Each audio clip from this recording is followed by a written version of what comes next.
Coming up, that evidence that these virus bans have actually been worse than the virus itself, from a study by experts, including the Chief Health Officer of the state with the toughest bans of all. But first, to trending now. What's trending back at the ABC is global warming.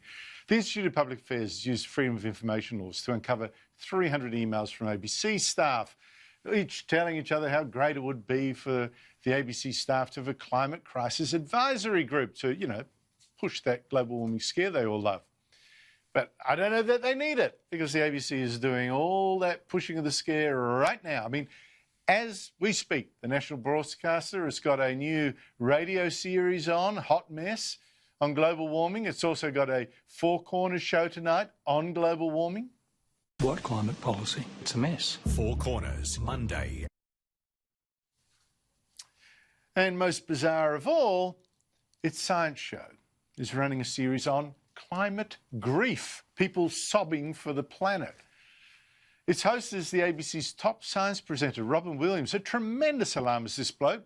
I remember 13 years ago, at the height of the warming panic, asking Williams if he really believed in predictions back then that we could get sea level rises at the end of this century of up to 100 metres. Could happen, he said. Well, I ask you, Robin, 100 metres in the next century, do you really think that? It is possible, yes. That was 13 years ago. Williams has never apologised for that scaremongering 100 metres. Hey, Robin, just 99.95 metres to go. Better hurry. But back to his new climate grief series. We're told to listen to the science. So who does Williams get on his show but Missy Higgins? Not Professor Higgins, but the pop star Higgins. Climate change is coming. It's here. The threat is causing grief for scientists, but also for our artists. And here, Missy Higgins, one of Australia's supreme musicians, talks to Jonica Newby in a Science Show special about solastalgia and what it means for her.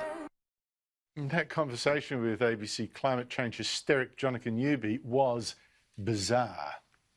Everybody's telling us, and apparently all the greatest scientists in the world are saying that we're heading towards catastrophic environmental collapse, but the leaders of our countries seem to be in complete denial and brainwash us.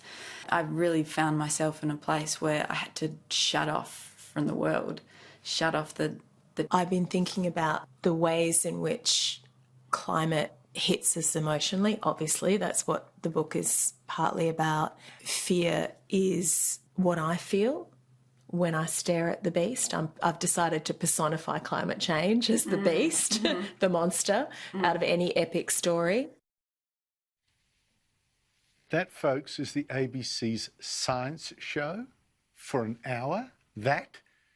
Joining me is Daisy Cousens, a YouTube star with her own video channel. Daisy, is Missy Higgins your go-to expert on the science of global warming?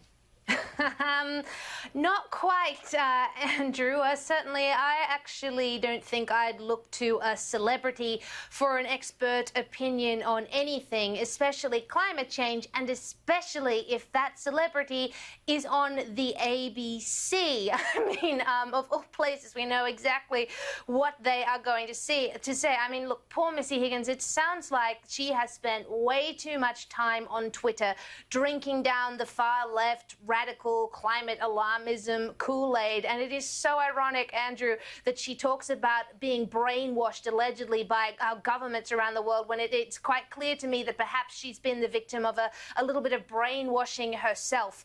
And look, to be honest, I feel genuinely sorry for Missy Higgins and those who think like her, because they are genuinely panicked and distressed by this. They're scared. They're scared. The thing is, Andrew, I'm all for listening to experts on climate change, fine, but the thing is, there are an awful lot of experts out there, and not all of them are saying the exact same thing. So if you're the type of person who says, oh, listen to the science, listen to the experts, that's fine, but you have to listen to all of the experts, not just the ones that you like. That is absolutely correct. Now, that grab I played was back when the Science Show did interview skeptics like me. I think Robin thought that I'd be a pushover. In fact, since then he doesn't interview any more skeptics. But my question is, it's called The Science Show. It's the ABC's premium science show. It's the one that gets, you know, puts up for the awards and all that. Why does Missy Higgins get not a segment of The Science Show, but the whole hour of The Science Show to talk about something called climate grief? I mean, how scientific can that possibly be?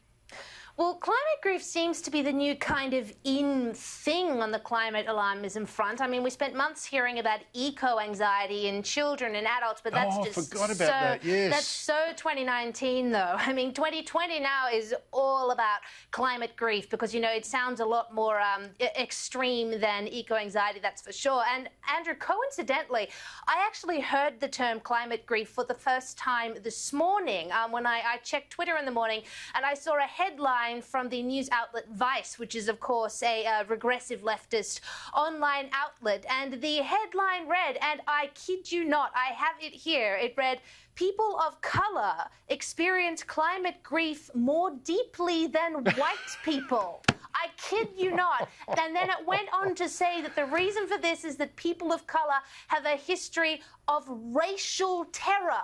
There's a new kind of woke term for you. It is absolutely beyond parody at the moment. But from a psychological perspective, Andrew, it is a kind of thing. It's called solastalgia, as Robin Williams mentioned, and it sounds like that the likes of Missy Higgins are very sadly afflicted by it. My God. You're frightening me now. This is just weird. Listen to the science, they say. But, I mean, you know, then we had CNN last week putting on a 17-year-old climate princess, you know, Greta Thunberg, on an expert panel to discuss the coronavirus. I mean, what is going on here? I have absolutely no idea, Andrew, and I very rarely have no idea about this kind of things, but this kind of stuff, like I heard they put Greta on this panel, and I just thought, what? I mean, Greta Thunberg is a political activist, first and foremost, whose area of, I suppose we could call it expertise in a funny sort of way, is climate change.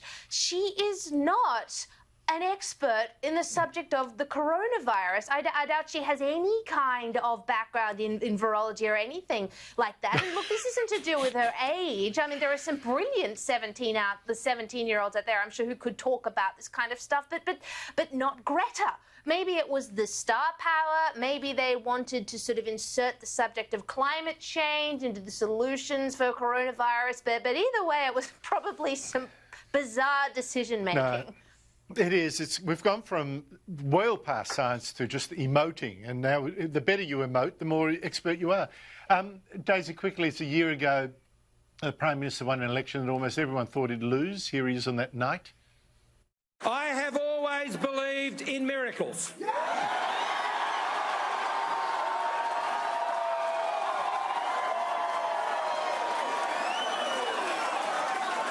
I'm standing with the three biggest miracles in my life here tonight.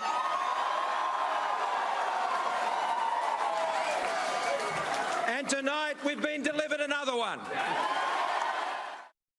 Daisy, Twitter took that win very hard. I mean, social commentator Jane Caro, for instance, was tweeted on the night, "Australia may be effed and the whole planet not far behind, but I am at the best, most brilliant and cool wedding," I think it was her daughter's, "I've ever been to. So I shall just dance and get pissed and stick two rude fingers up to the truculent turds." Am I allowed to say that? Too late. Truculent turds who voted to turn backwards. How has Twitter greeted the anniversary?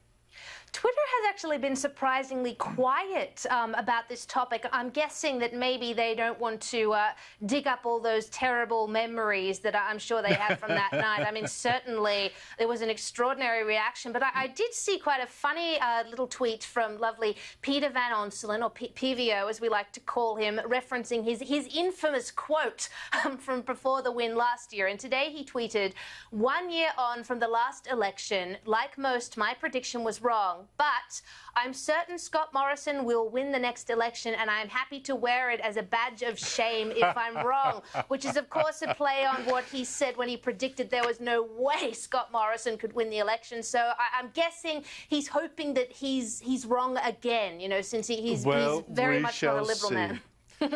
News poll celebrated the anniversary by saying two-thirds of Australians supported Scott Morrison, but his margin is wafer thin, 51 to 49 in the two-party preferred. So we'll see